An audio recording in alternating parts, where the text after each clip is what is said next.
নকল সোণৰ মূৰ্তি ৰাখি ধন দাবী কৰা দুষ্ট চক্ৰক আৰক্ষীৰ জালত। 4টা নকল সোণৰ মূৰ্তি উদ্ধাৰ।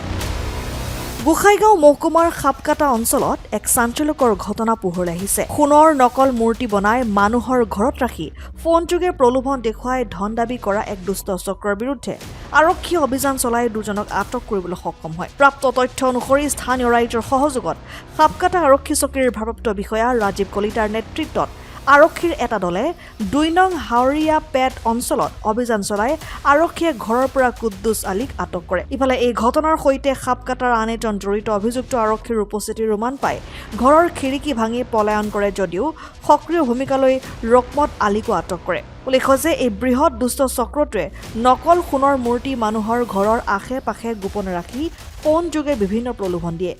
ঘৰৰ আশে পাশে দেৱতা বা আল্লাহ থকা বুলি কৈ সাধাৰণ লোকৰ মাজত আতংকৰ সৃষ্টি কৰি বহুদিনৰ পৰা ধন দাবী কৰি আহিছিল। উক্ত ঘটনাৰ খবৰ পাই গোসাইগাঁও মহকুমা আৰক্ষী বিষয়া মন্তুৰাম বৰাই উক্ত বিষয়টো গুৰুত্ব সহকাৰে লৈ খাপ পিটি থাকে। আজি আৰক্ষীয়ে কৰা অভিসন্ধিৰ মতে আৰক্ষীৰ জালত পৰে দুজনকৈ লোক। ঘটনা সন্দৰ্ভত আৰক্ষীয়ে তদন্ত অব্যাহত ৰাখিছে।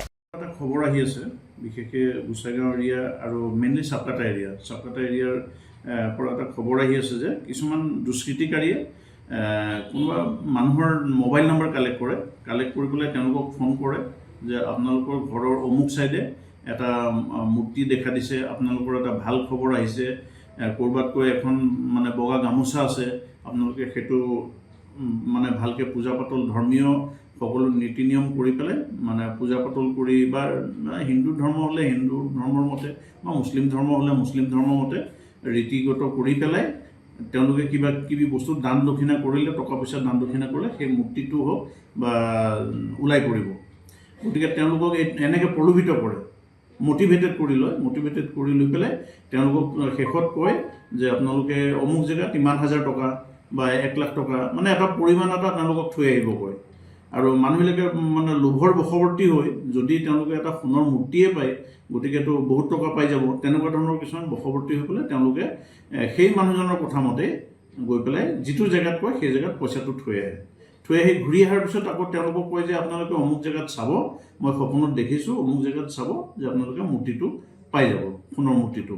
কিন্তু মানে 2 দিন বা এদিন তেওঁলোকে এটা টাইম যিটো বুজাই দিয়ে তাৰ পিছতে আপোনালোকে খুলি চাব, তেতিয়া আপোনালোকৰ মানে উপকৃত হ'ব আৰু কি।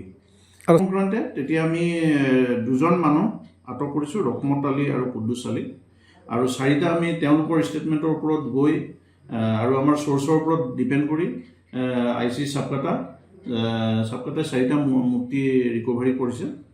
আৰু এই সংঘাতৰ নাম পাইছোঁ যিটোৱে লিড কৰি আছে, তদন্তৰ ক্ষেত্ৰত আমি নামকেইটা প্ৰকাশ নকৰোঁ, গতিকে আমি তেওঁলোককো কৰায়ত্ব কৰিবলৈ চাই আছোঁ। আৰু ছাৰ ৰাইজক কি মেছেজ দিব এই ক্ষেত্ৰত?